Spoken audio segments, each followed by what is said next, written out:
Cascade Hoops Talk, Billy D. Hey, today we have J.C. Isakson. He's head men's basketball coach at University of Providence. Hey, buckle up. Cascade Hoops Talk starts right now. Cascade Hoops Talk, produced in the shadow of the beautiful Cascade Mountains and bringing the world NAIA basketball. One podcast at a time.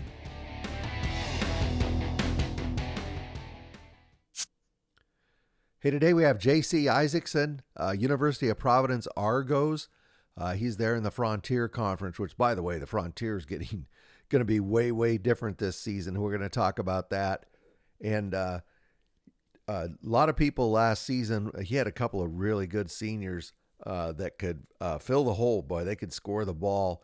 But what a lot of people didn't notice is he also brought in some very talented freshmen who got a lot of minutes and really have provided him a base to move forward and continue to build this season. He'll talk quite a bit about that. Hey, let's listen to J.C. Isakson, head men's basketball coach, University of Providence Argos.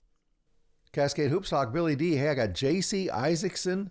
He's the head men's basketball coach, Providence Argos. Good morning, Coach. How you doing? I'm doing well. Thanks for having me on. I know we had to juggle a little bit to get this locked in, but I appreciate you accommodating.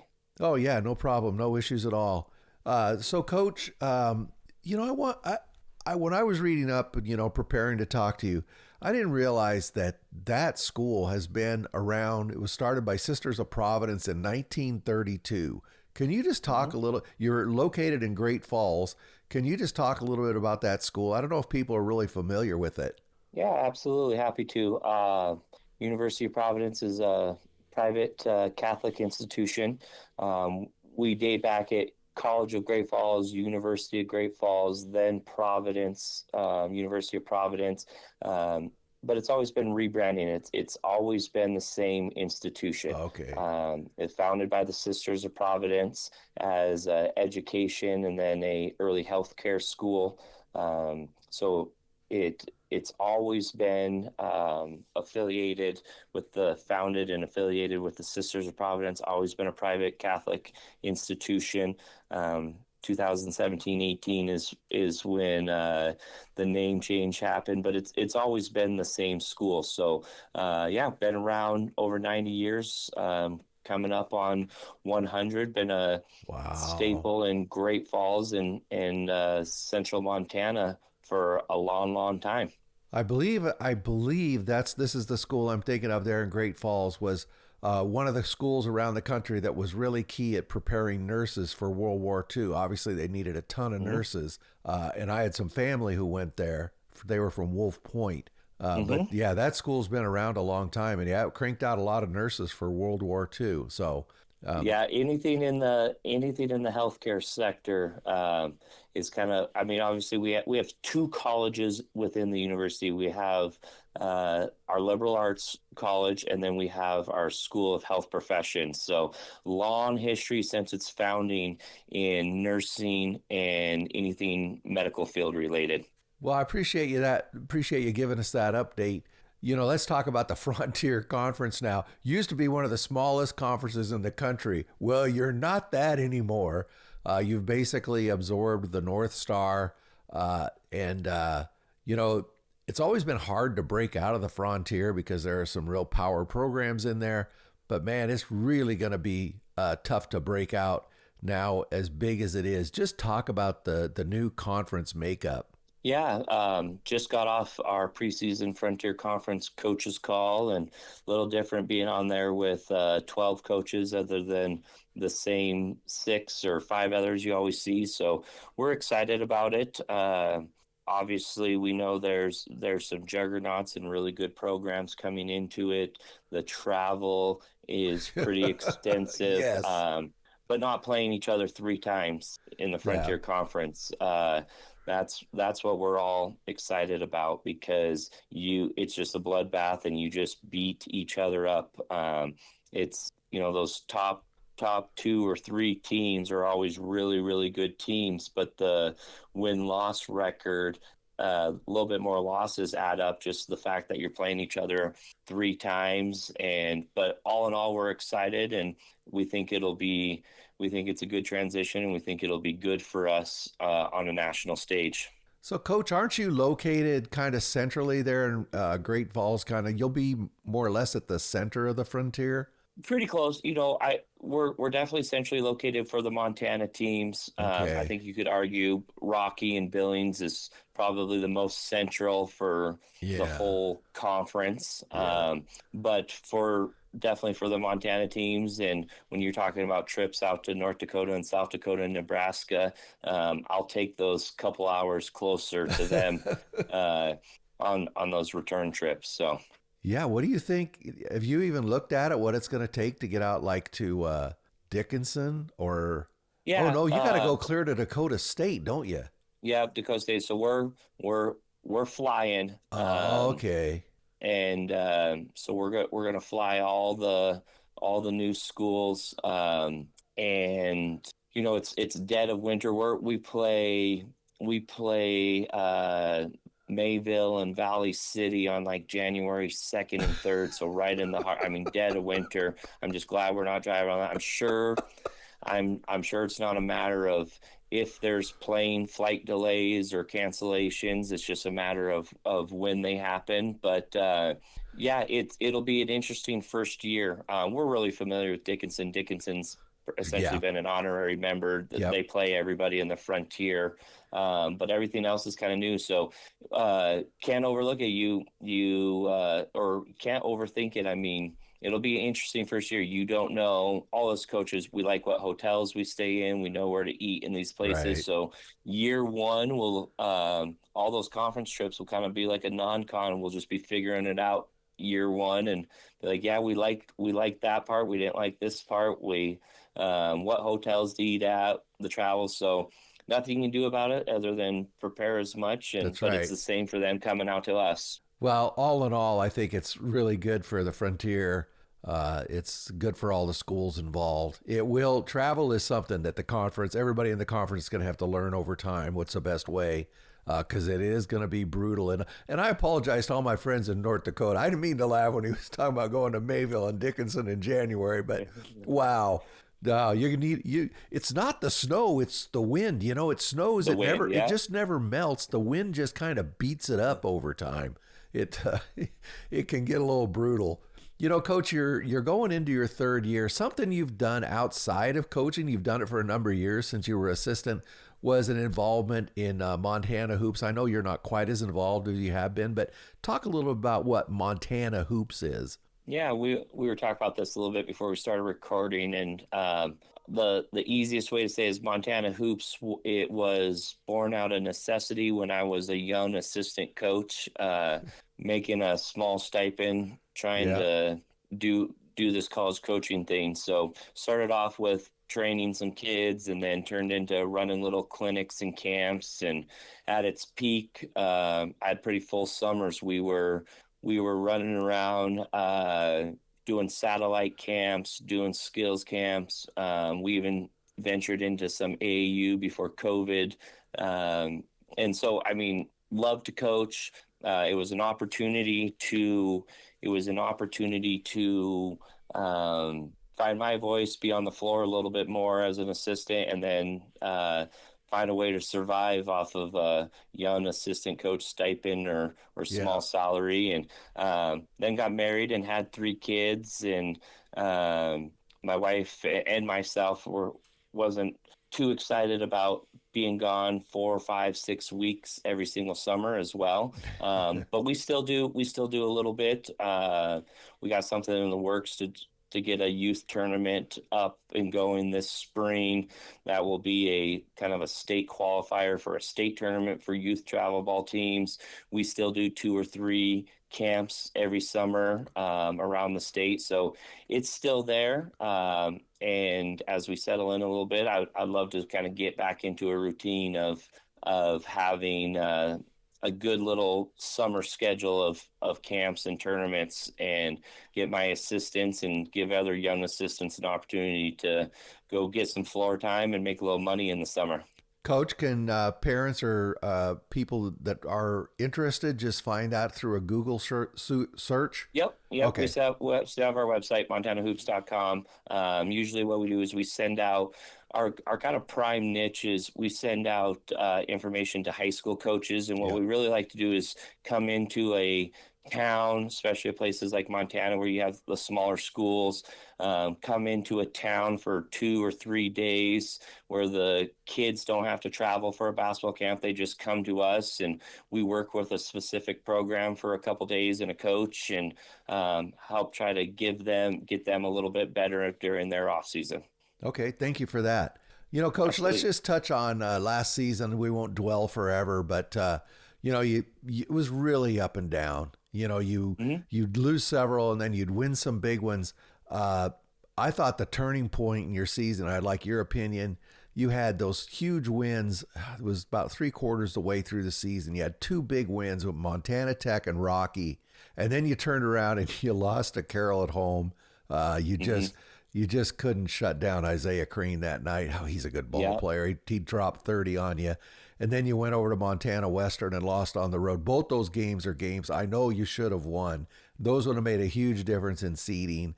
Uh, just talk about last season and do you remember that period of time when you lost those two?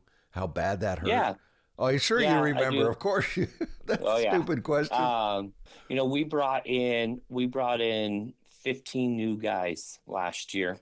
So we were patient. We knew it could take some time. We knew we had some talent, but we knew we had 15 new guys. Yeah. And then our first 4 games, 3 out of the 4 were against NAIA top 25 teams.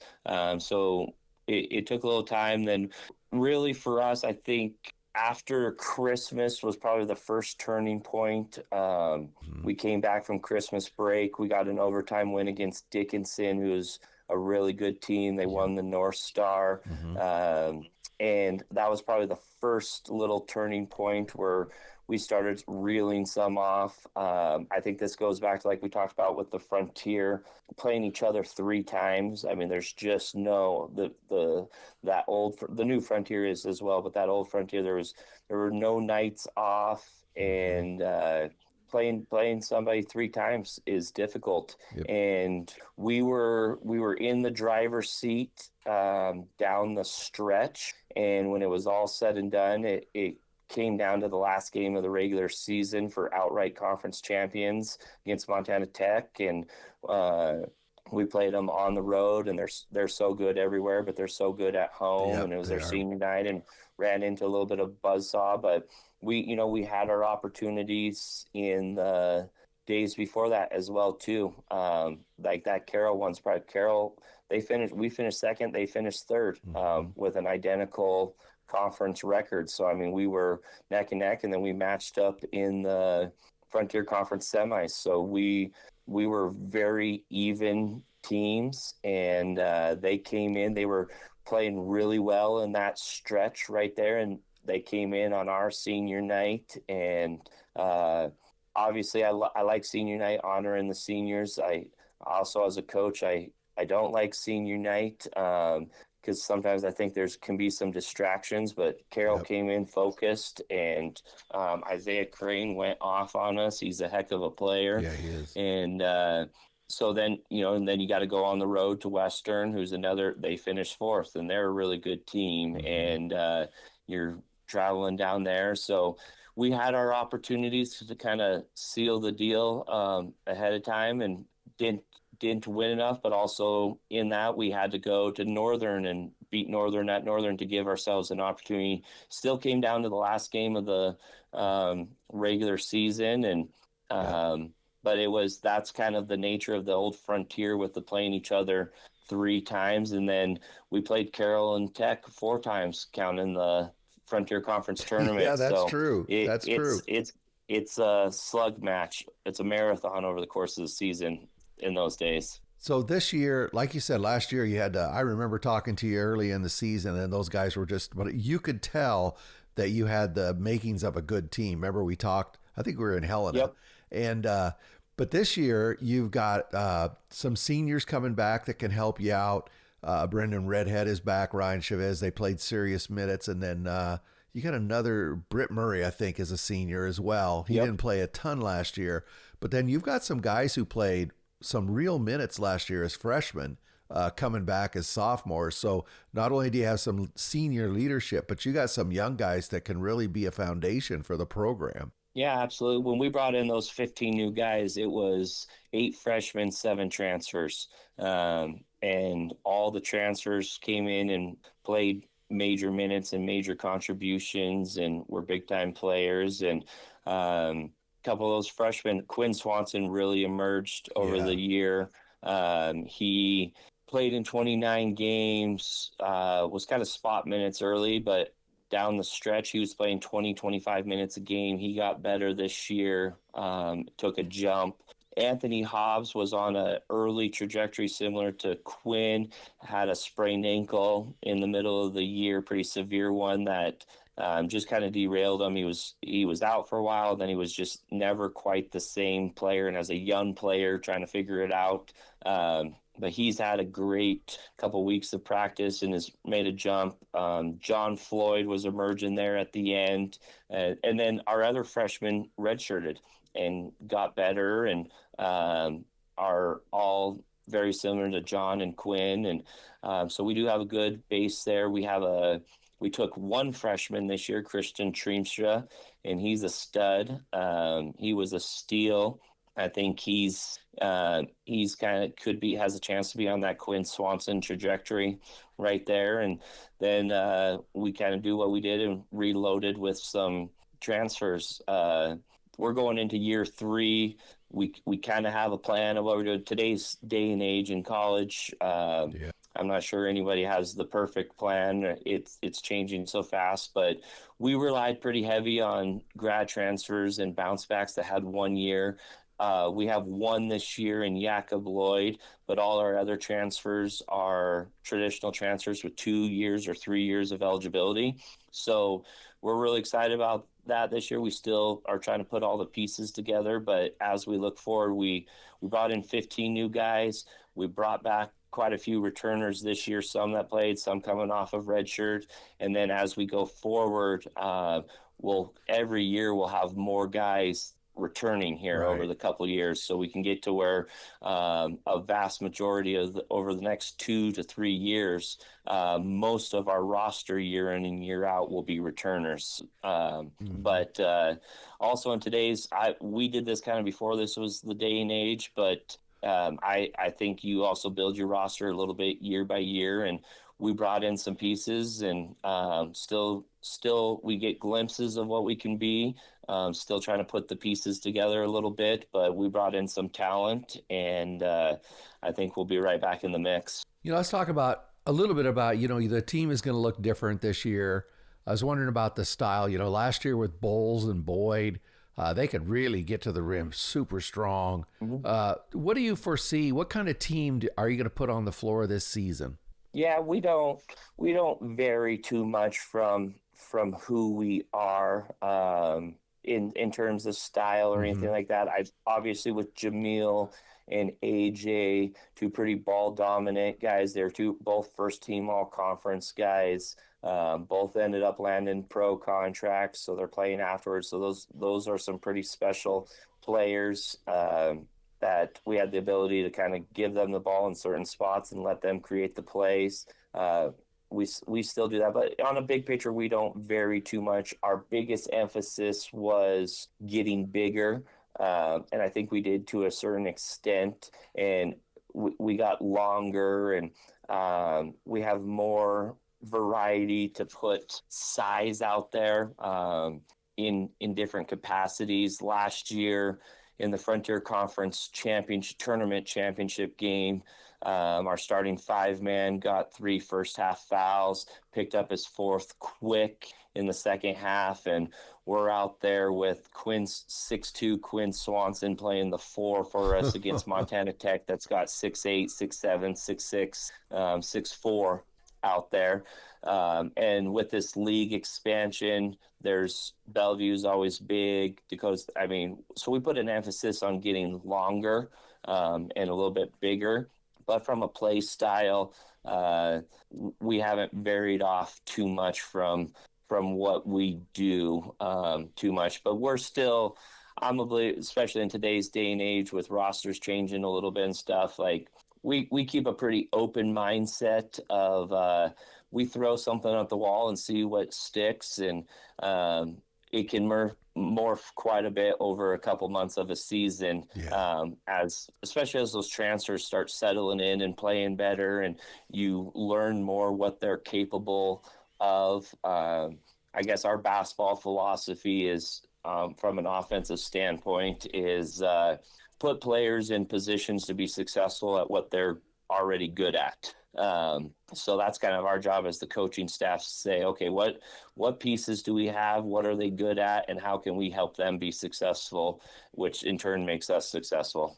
Well, Coach, it sounds pretty exciting. You got to be excited to have these transfers as well as these young guys who've already been through the Frontier Conference 3 times now last season. And that experience is absolutely invaluable. So you got to be pretty excited. Oh yeah, definitely. Always excited. I mean, college coaching is a juggle, and it's there's you got to do a lot of things, especially small NAIA. You wear a lot of hats, and you got to do a lot of things, fundraise and organize and recruit, and just to kind of reward yourself with being able to go to practice and games. And we do it for the practice and games. So always excited, but this is a fun time of year, getting everybody on the same page, and you're kind of entering the realm right here. I know we're not ready to play a game yet. All the 18 to 23-year-old kids out there think they're ready to play a game yet, but we're not quite there yet. But you're also in that grind a little bit. We got some. You're playing each other every day in practice and stuff. So we're not ready yet, but it's also kind of getting to, okay, let's clean some things up, and let's get on that plane down to California and go play and see what we got. Yeah, it's only a few weeks away. The 23rd, you play Live Pacific, and then you're going to, on October 25th, you're going to be in Santa Clarita, and you're going to find out where you're at because you're going to play the Masters, and they are a handful. So you will find out really quick what you need to clean up, Coach. Oh, yeah, and we're Life Pacific, they got new coach there that has been at LC State, has been at the Masters, brought in, he's rebuilding his roster. Coach Jenkins does a great job. So they'll be fired up and ready to go. So the only thing we're looking at right now is Thursday, October 23rd, trying to go down there and line up with Life Pacific. There you go. That's the only way to do it. Well, Coach, I really appreciate you giving us a few minutes. I always enjoy meeting with you. You've been a great friend of the show. Every time I've stuck a microphone in your face, you're willing to talk. I just want to tell you I appreciate that. No, I appreciate you and what you do covering our level of hoops, and look forward to another great year. Well, thank you very much, Coach. That's J.C. Isakson. He's the head men's basketball coach, Providence University Argos. Thank you, Coach. Thank you. Hey, thank you very much to J.C. Isakson and to University of Providence. I call it Providence. Anyway, University of Providence, the Argos. Anyway, thank you very much. Really enjoyed the conversation with Coach Isakson. And I want to tell you guys one more time, I really appreciate all this early season support. It's really been great to see a lot of people learning about NAIA basketball. Tell your friends about it. Make sure you subscribe as well. Let's get the word out. This is Billy D. Talk to you later. Thank you very much for supporting our podcast. Please like and subscribe. Get out to your local NAIA school because NAIA basketball is the best entertainment value in America.